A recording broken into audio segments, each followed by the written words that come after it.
unbeaten fighters and major performers. I can't tell you how excited I am about this.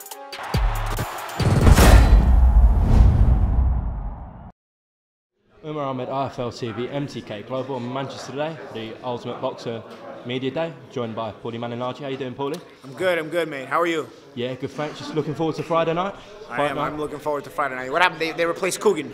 Well, I know James has gone to Brooklyn for Jacob's fight week. I'm not sure what Coogan's doing. He's coming up tomorrow, though. All right. Yeah. Coogan, I'm disappointed that he's not here when I'm here.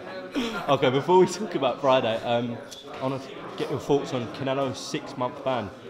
6-month ban by Canelo, I think could have been a bit stronger. If it was going to be just a 6-month ban, hey man, we could have left it a 6-month ban, but put him under a strict drug testing protocol. Maybe put him under a probationary period. You know, that might have been not the fun thing, but the proper thing to do if you're going to just leave it at 6 months.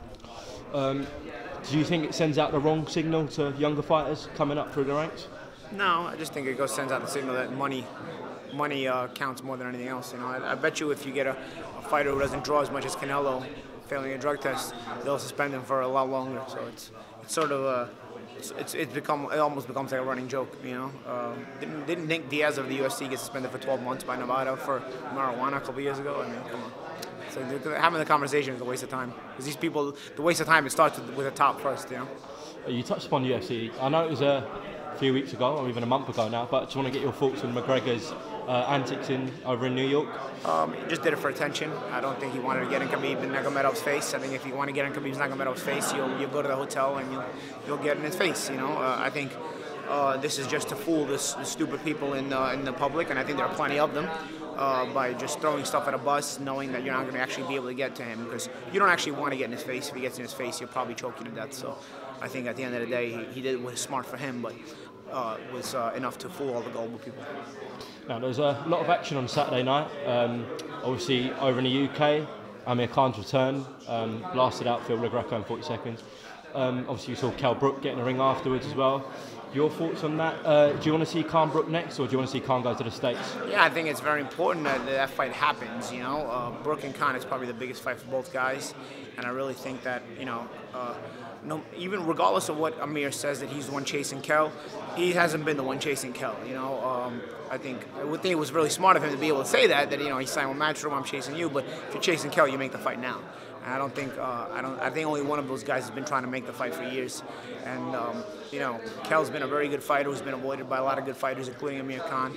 And I think in this situation now, with Amir having come back, he can call out all the Adrian Broners he wants. He's probably not going to get Adrian Broner, you know. I think at the end of the day, there's only tough fights out there for both guys, and I think the pinnacle of the top fight for both guys is Brook and Khan, and I think they should just fight each other, make the most money, and really become even bigger stars in the UK, because the UK will eat that fight up.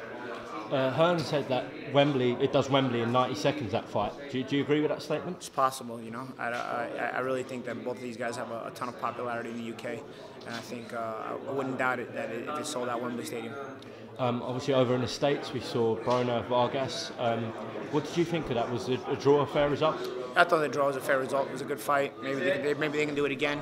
You know, both guys fought a very good fight and showed their skill, will, mettle, and determination. So I think it was a fun fight to watch, and I think you know, both those guys show that every time they're in a fight, they'll be entertaining. So why not put them up against each other again? Yeah, sure. Also on the card, we saw Charlo add another knockout to his resume, and there was things I saw on Twitter saying he's mandatory possibly for Golovkin. Yeah. That fight did get made.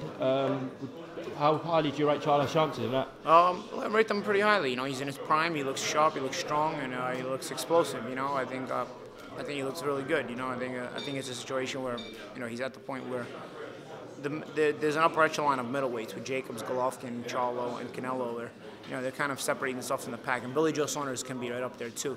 I think you know, that's a fun crew of middleweights that can probably go up against all one another and make it fun. This Saturday actually coming up. No, sorry, is it the 5th? No, next Saturday. Hey Bellew rematch at the O2. Yeah, just want to get your thoughts on that rematch.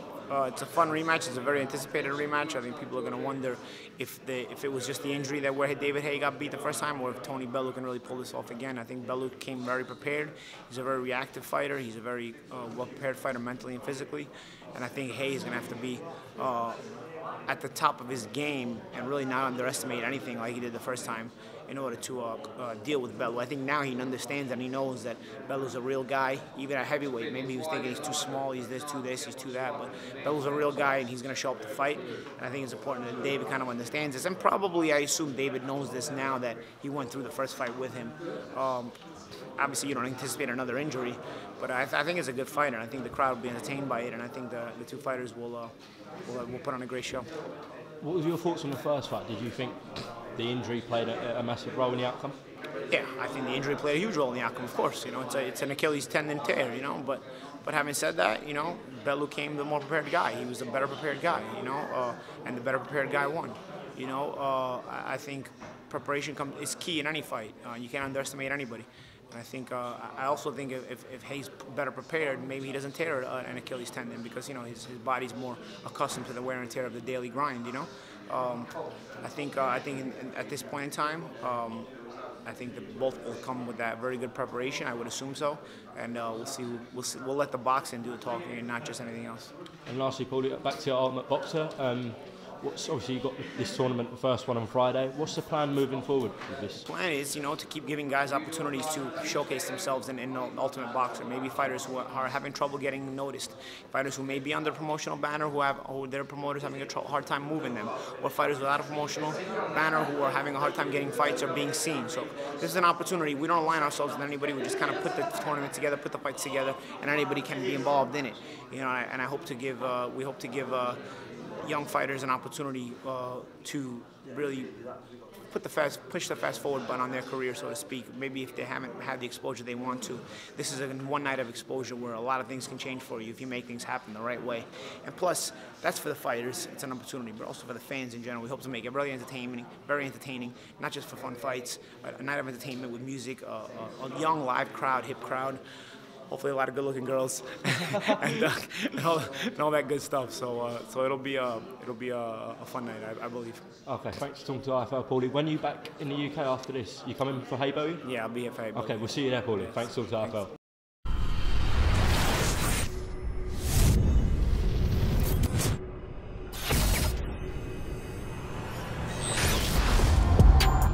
Three rounds, 3 minutes, 3 fights.